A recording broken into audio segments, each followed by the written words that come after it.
왕이 사울의 시종 시바를 불러 그에게 이르되 사울과 그의 온 집에 속한 것은 내가 다 내 주인의 아들에게 주었노니 너와 내 아들들과 내 종들은 그를 위하여 땅을 갈고 거두어 내 주인의 아들에게 양식을 대주어 먹게 하라. 그러나 내 주인의 아들 무비보셋은 항상 내 상에서 떡을 먹으리라. 시바는 아들이 15명이요 종이 20명이라. 시바가 왕께 아뢰되 내 주 왕께서 모든 일을 종에게 명령하신 대로 종이 준행하겠나이다. 무비보셋은 왕자 중 하나처럼 왕의 상에서 먹으니라. 무비보셋에게 어린 아들 하나가 있으니 이름은 미가더라. 시바의 집에 사는 자마다 무비보셋의 종이 되니라. 무비보셋이 항상 왕의 상에서 먹으므로 예루살렘에 사니라. 그는 두 발을 다 절더라.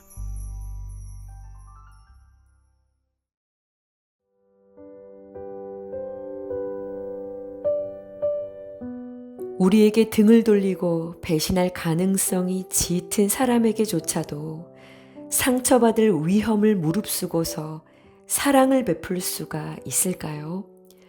이런 사랑이 가능하시다면 이미 기적이 시작된 분이십니다. 진짜 제자이세요. 유진 피터스는 누군가 용기를 내서 그러한 사랑을 시도할 때마다 복음은 한 번 더 선포되어지는 것이며 그럴 때마다 우리는 하나님의 나라를 전보다 더 잘 믿을 수 있게 된다라고 말합니다. 여러분 동의하시지요? 복음은 참으로 사랑하는 삶의 실천을 통해 급류를 탑니다.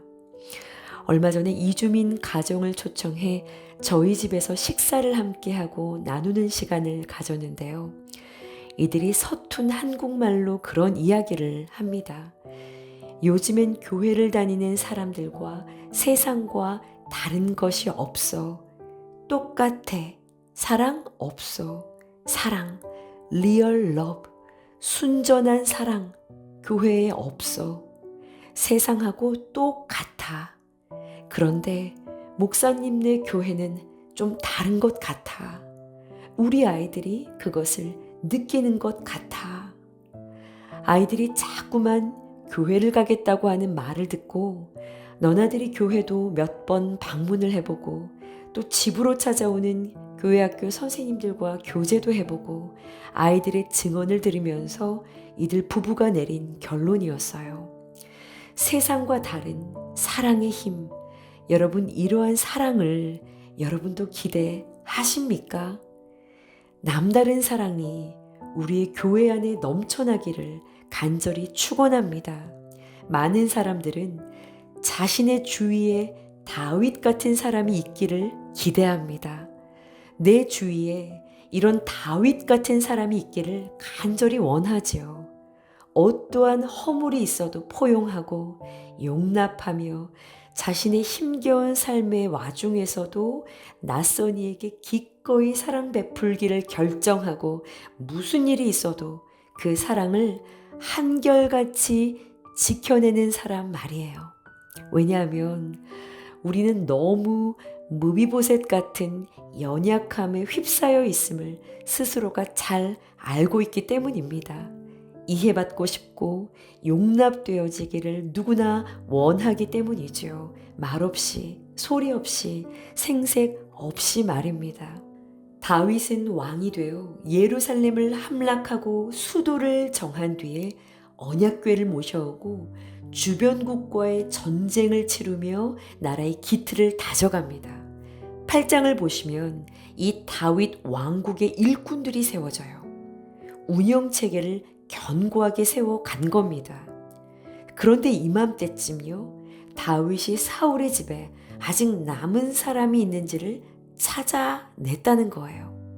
완전히 그 씨를 말리기 위해서가 아니라 사람이 있다면 찾아내서 왕의 호의를 베풀기 위함이었던 것이죠.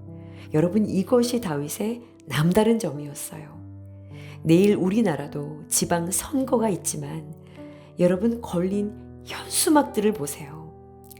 은근히 드러내고 이 선거 유세를 할 때 보면 다른 당을 깎아내리는 문안들을, 말들을 사용하는 것이 일반적입니다. 약점이 발견됐다? 그럼 이걸 자신의 유익을 위해서 얼마나 활용합니까? 너를 제거해야 내가 산다라고 하는 이 세상의 원리가 얼마나 판을 치나요? 마찬가지 다윗도 시기가 시기인 만큼 찾아내서 이전 세력층에 대한 종지부를 선언하는 자신의 왕위를 견고하게 하기 위해서 이런 일반적인 방법들을 사용할 수도 있었을 텐데 전혀 다른 행보를 보인 겁니다. 심지어 사울 왕가의 남은 자를 자신의 이 왕의 식탁에 앉히겠다는 선언은 자신의 측근들에게도 오해를 살 만한 이해받기 어려운 행동일 수도 있지 않았을까요? 그런데 다윗은 전혀 신경 쓰지 않았다는 겁니다. 오히려 역으로요. 무비보셋을 어떻게 해서든 살리고 세울 방법을 찾죠. 그러니 여러분, 다윗과 같은 사람 하나가 있다면 살아나는 겁니다. 다윗은 자신에게 아무 유익이 없더라도, 아니 오히려 손해가 될지라도, 어떠한 일이 일어날지를 알 수 없는데 내가 아닌 너를, 오직 너를 위해 너를 포용하고 너를 살리는 사람이었던 거예요. 정말 은혜의 통로였던 겁니다. 그러니 다윗 옆에 있으면 살아나는 겁니다. 여러분, 어떻게 다윗은 그런 은혜의 통로가, 살리는 자가 되었을까요? 어떻게 그렇게 원수를 사랑하는 일에 온 열심을 다할 수가 있는 겁니까? 9장 1절은 다윗이 요나단과 했던 그 언약 때문이었다고 말하죠. 그런데요, 실은 그것만이 아닙니다. 이 언약 자체만으로는 가능하지 못했을 수도 있다는 말이에요. 여러분, 우리는요, 사무엘하 9장에 기록된 이 무비보셋을 향한 왕의 호의가, 이 한없는 은혜, 신실한 은혜가 7장과 8장 다음에 시작되고 있다는 것에 주목해야 합니다. 여러분, 7장에서 다윗이 경험한 것이 무엇이었죠? 일방적인 하나님의 주권적인 은혜의 선언이었습니다. 구약의 중심을 이루는 다윗 언약을 기억하시죠?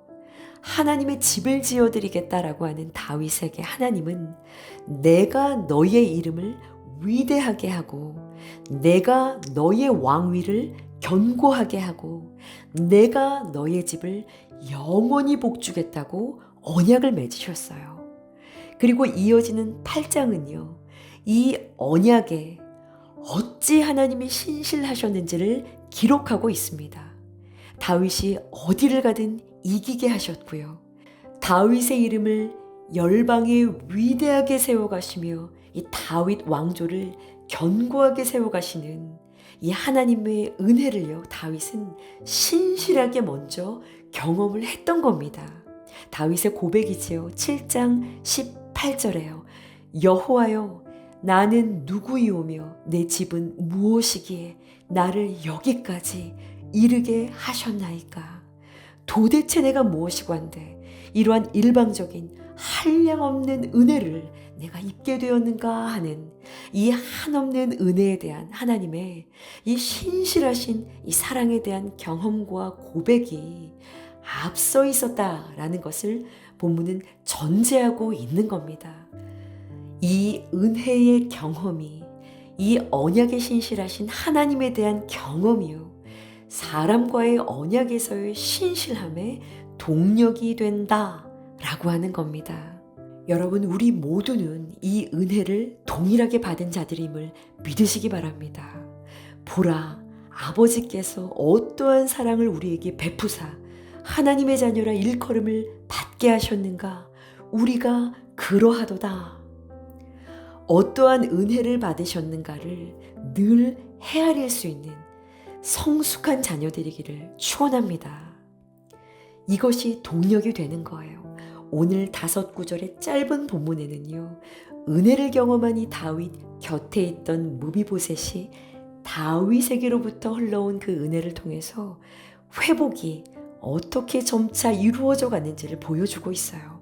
9절을 보시면 그 은혜로 무비보셋은 잃었던 기업을 되찾습니다. 10절을 보시면 주인 행세를 하던 시바와 시바에게 속한 모든 이들이 무비보셋의 종의 자리로 들어오죠. 10절 끝부분을 보시면 무비보셋은 항상 왕의 상에서 떡을 먹게 됩니다. 11절을 보시면 점차로 왕자 중에 하나처럼 왕자와 같은 신분으로 왕의 상에서 먹게 되고요. 13절을 보시면 무비보셋이 항상 왕의 상에서 왕과 함께 먹는 자가 되었기에 이제는 아예 수도인 다윗성 예루살렘으로 거처를 옮기게 되었다고 말하죠. 그런데 그 끝을 보세요. 그는 두 발을 다 절었다 하며 끝이 납니다. 무슨 말입니까? 그 모든 호의가 무비보셋에게 자격이 있어서 주어진 것이 아니라 전적인 왕의 은혜로 주어진 선물이었다는 겁니다. 여러분, 이 은혜에 눈뜨는 우리 모두가 되기를 소원합니다. 김민규 목사님의 왕의 식탁이라고 하는 찬양의 부제가 무비보셋의 노래예요. 작년 십자가 컨퍼런스에서 직접 듣는 은혜를 누렸었는데요. 어제에 이어서 오늘 본문까지의 말씀을 담은 이 찬양을 들려드리는 것으로 말씀을 마치려 합니다. 이 찬양의 가사가 나의 고백이 되기를, 내가 어떠한 은혜를 입은 자인지 그 은혜에 대한 그 확실한 경험을 통해서 나의 옆의 지체를 한없이 사랑하고 용납하며 그렇게 복음이 흘러갈 길을 만들어가는 우리 모두가 되기를 주님의 이름으로 간절히 축원합니다.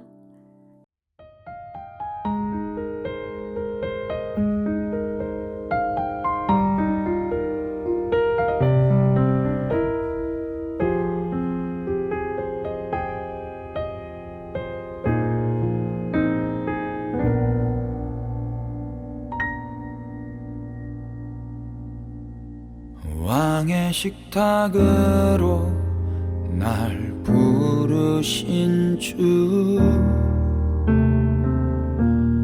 왕의 식탁에서 날 돌보시네. 주와 함께 먹고 마시며 주 얼굴 보게 하신 아버지 감사합니다. 나 같은 죽은 개를 부르신 주, 황폐한 땅에 버려 잊혀진 날, 왕의 식탁에 앉으며 주 음성 듣게 하신 아버지 나를 드립니다. 사랑합니다. 사랑합니다. 나의 수치를 거두신 아버지 사랑합니다. 사랑합니다. 나의 수치를 거두신 아버지.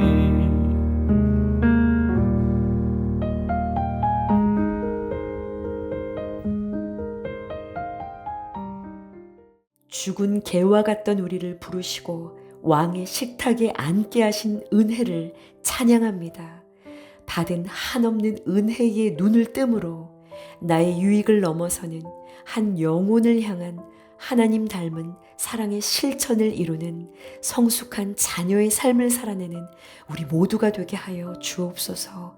우리의 교회가 무비보셋 같은 연약한 영혼들이 두려움 없이 나와 왕의 식탁을 경험하는 공동체 되기를 원하오니 주님, 마르지 않는 은혜의 단비를 늘 부어 주옵소서. 당신의 식탁으로 우리를 초청하신 주 예수 그리스도의 이름으로 감사하며 기도합니다. 아멘.